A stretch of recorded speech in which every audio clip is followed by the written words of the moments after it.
settings, display and security, screen timeout, 10 minutes. So let's go to the camera here. And look at that. See, there I am. What's going on? How you doing? So because the camera's right there, you can do the self-portrait thing pretty easily, which really kind of begs for video chat, don't you think? But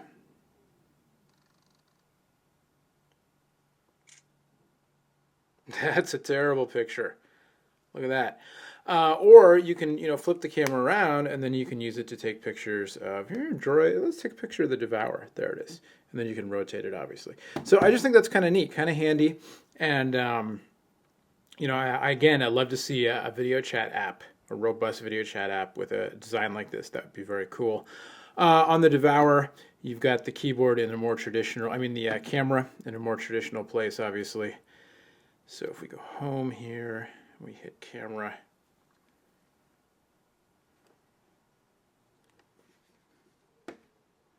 Camera's on the back. It's actually kind of easy to cover up. You kind of have to hold the phone by the frame there, otherwise you accidentally cover up the camera back there. So a little bit of a nod on the camera functionality of the back flip.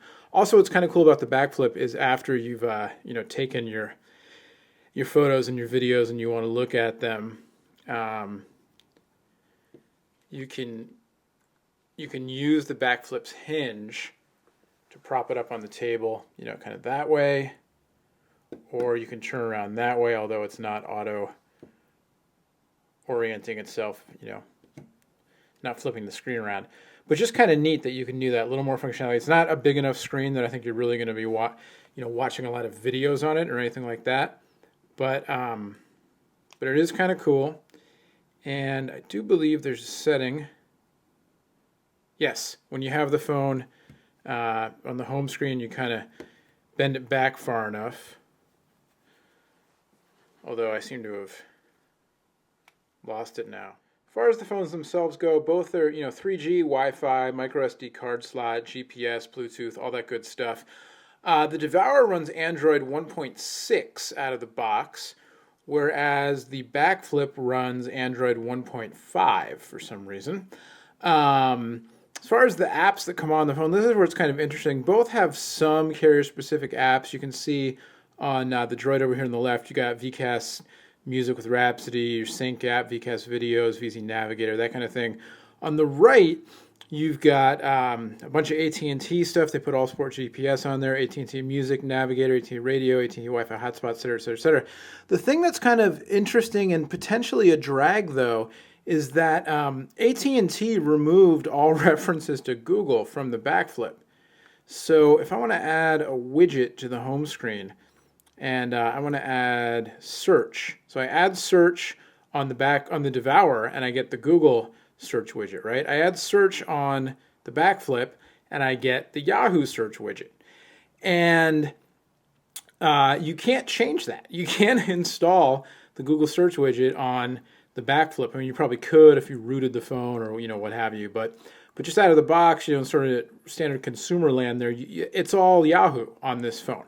And beyond that, you also can't install non-Android market apps on the back flip. So AT&T kind of went to great pains to customize the Google off of the back flip, which I think has a lot to do potentially with their relationships with Yahoo and perhaps more importantly with AT&T, with Apple, with the whole Apple-Google feud, which we won't get into here. You can read about that on PhoneDog if you're interested.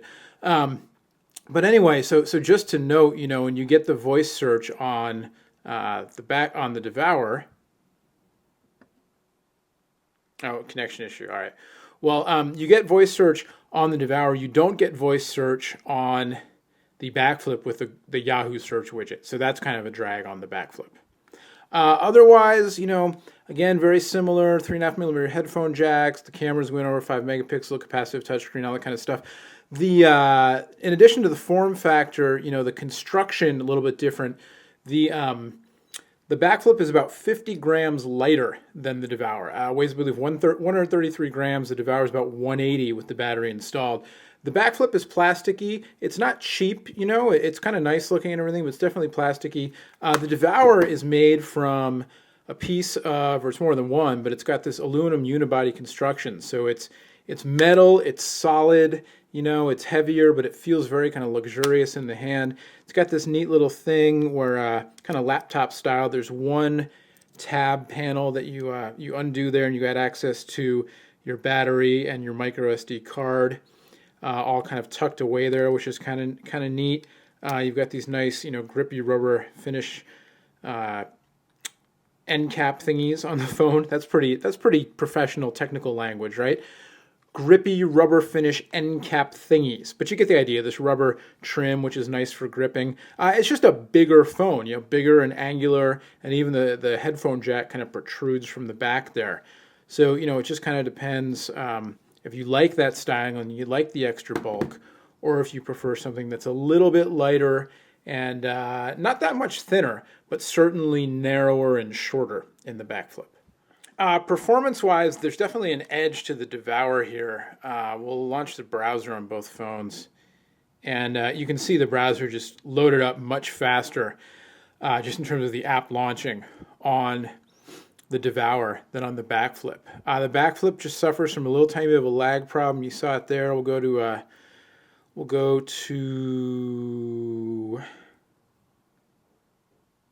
what's the same app on both? Calendar.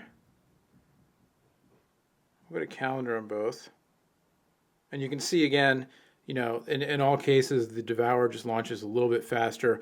Hopefully that's something that AT&T and Motorola can get fixed on the back flip, the lag issues, before the 2.1 upgrade comes out, because you'd like to see just the current version of the device, you know, performing up to snuff here. I think they both have Quick Office installed. Let's on Quick Office, a little bit of a bigger app.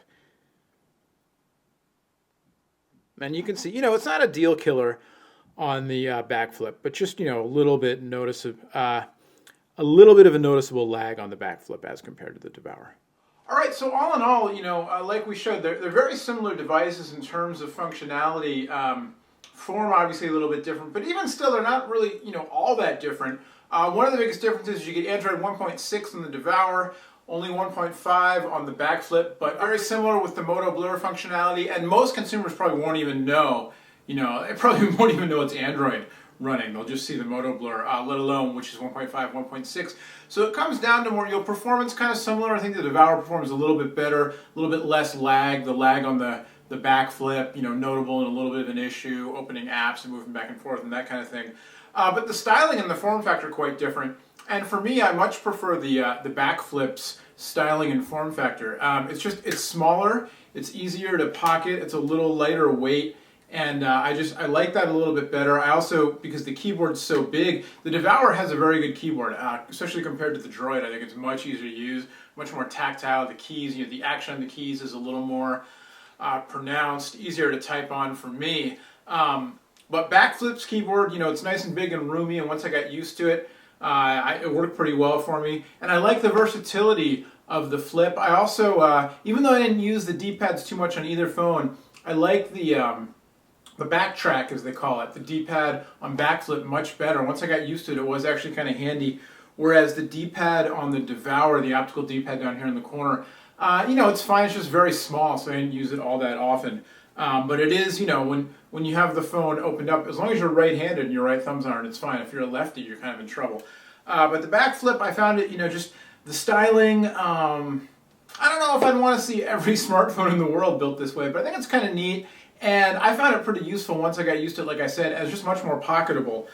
So for me, I'm going to go form over function a little bit here. I'm going to pick the back flip as my winner, even though I'm saying that with the caveat that I think for a lot of you, the Devour will be the winner. So, you know, really, what am I saying? Two winners? I don't know. I think my preference would be back flip. I think if I had to recommend one, I would go with Devour for most of the people out there, because it's a little bit more of a solid performer at this point, less lag. The styling is very cool, even if it is a little bit bulky and heavy. So, you know, there you go. It really comes down to personal preference. Also, of course, the Click XT now out on T-Mobile. They already had the Click with a, you know, it's kind of like the back flip, but it slides instead of flips with the full QWERTY. And then the Click XT is just a touchscreen, no keyboard on that one.